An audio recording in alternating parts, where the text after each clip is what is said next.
Hey there, YouTube. See behind me, this 80 series? Land Cruisers are about to get a whole lot more expensive. Let me flip the camera. All right, here's Otis. 40 series under there, another 80 diesel and a 70.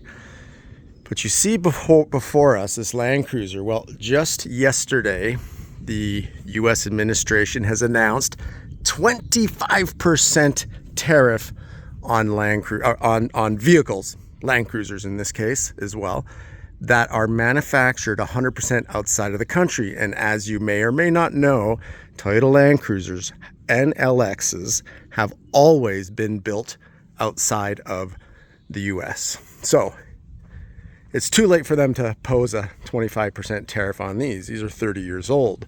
But the new LC250, the LX600, the LX700, holy cow, they're about to be hit with a 25% tariff. Now the tariff, let's say a Land Cruiser 70 grand, it's not going to be 25% on that. It should be 25% on what the dealer's invoices of bringing it in. But still, it's going to add 15 grand onto the cost of a Land Cruiser. So what does that mean? It's going to drive up the secondary market as well, used Land Cruisers, because the 200 series, so they made like what, 3,000 a year from 2008 to 2021. So it wasn't one of their flagship, well, it's their flagship highest level Land Cruiser SUV, but it's not one of their most popular volume-wise vehicles. Do you know the 250, they basically sold as many, if not more, than all the 200s they ever did? Because the price point's lower, they brought new people into the marketplace that would maybe not have spent 90,000 plus on a Land Cruiser, and a lot of 4Runner guys became Land Cruiser guys. You know that whole saying, 4Runner guys want to be Land Cruiser guys. Land Cruiser guys don't want to be 4Runner guys. But I guess in a way, if you got an LC250, you are kinda on a 4Runner level, because that's a Prado, and the Prado was based off the 4Runner or the GX. So here's another 80.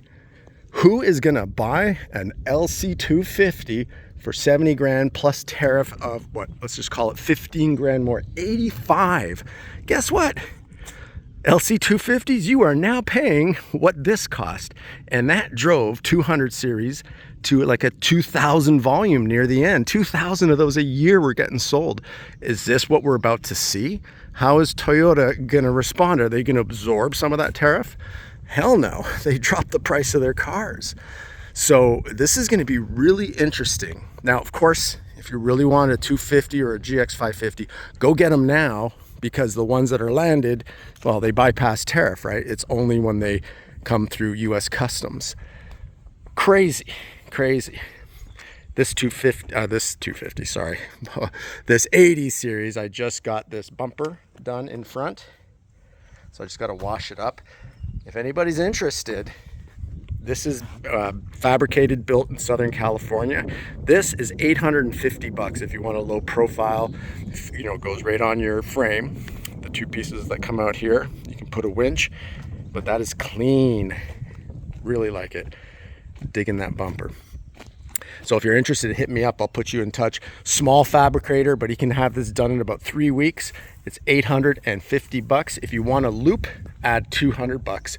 A loop would go basically here, kind of the same contour as the grill. All right, but back to the main subject. 25% tariff. Now, what, a LX700 and LX600, these are in the $100,000 range. So what, add another 20 if it's off of invoice, not quite 25. Who is going to pay these premiums? Crazy. I think you have a very limited market on the LX600, to be honest. The LC250 is a lot more people buying that, and the GX550. But this tariff, that is unfortunately a negative game changer, and more people are going to realize, the V8 Land Cruiser, the 100 series was also a great V8.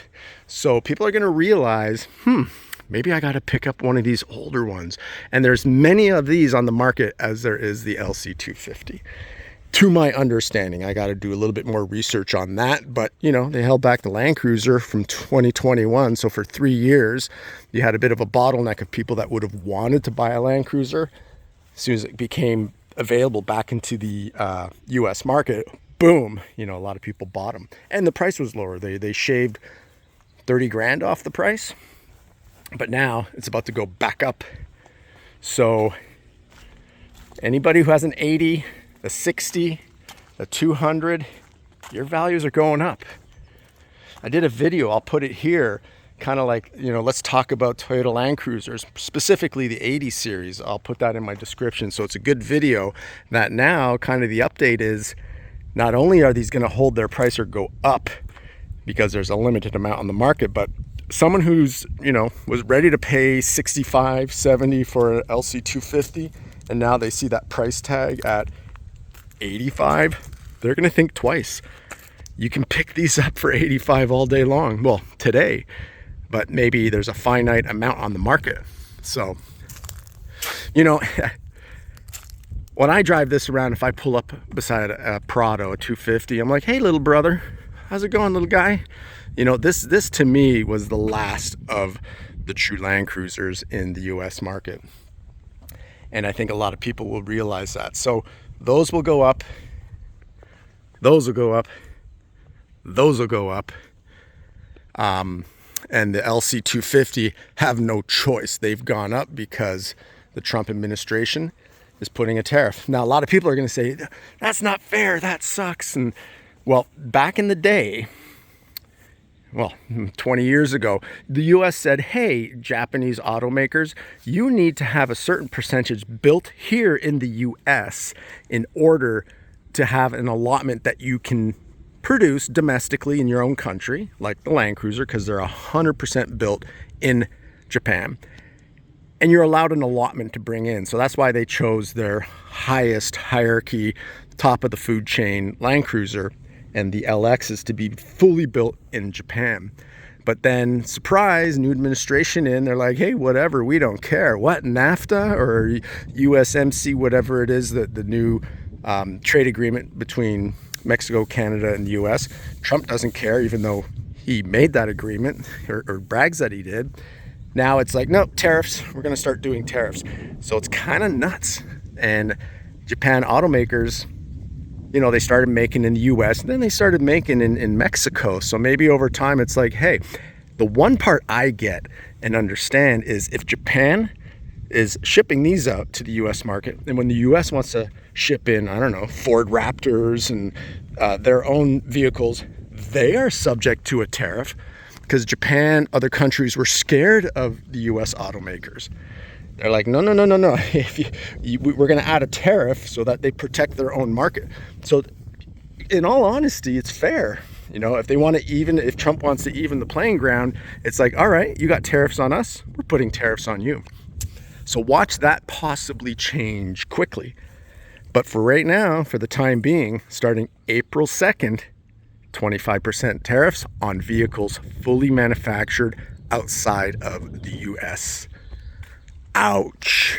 Ouch. All previous agreements out the door. That's why NAFTA out the door.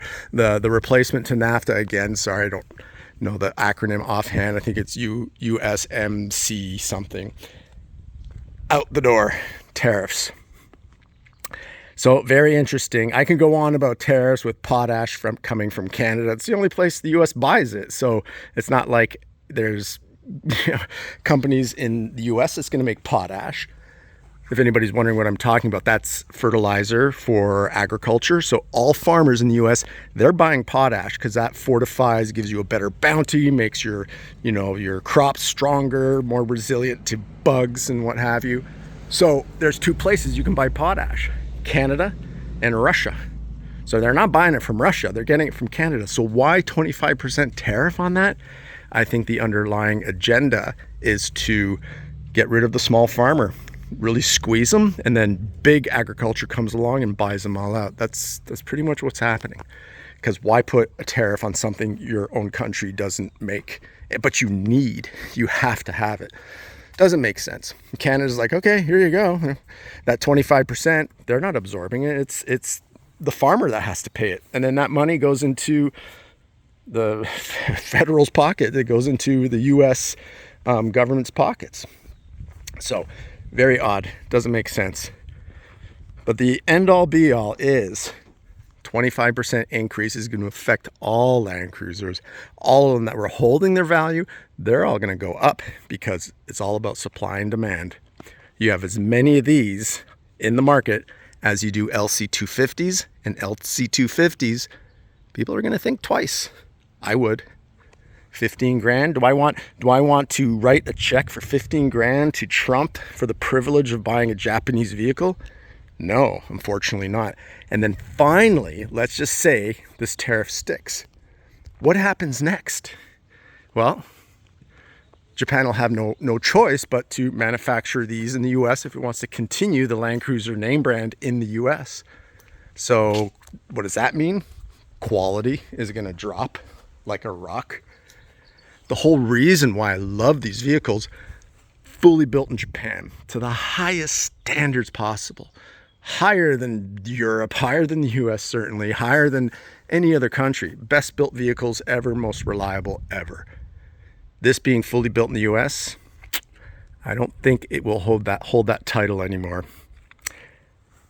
So there you have it. If you were going to get an LC250, go get one that's already in the US. And after April 2nd, anything coming across the borders, customs is going to slap on 25%. All right, comment below. Let us know what you think. Subscribe. I'm going to update as that changes, just specifically to Toyota and the Land Cruiser that's fully built in Japan. And yeah, let's see what happens. It's going to be interesting. Anyways, happy trails. Thanks for tuning in, and we will check you on the next one.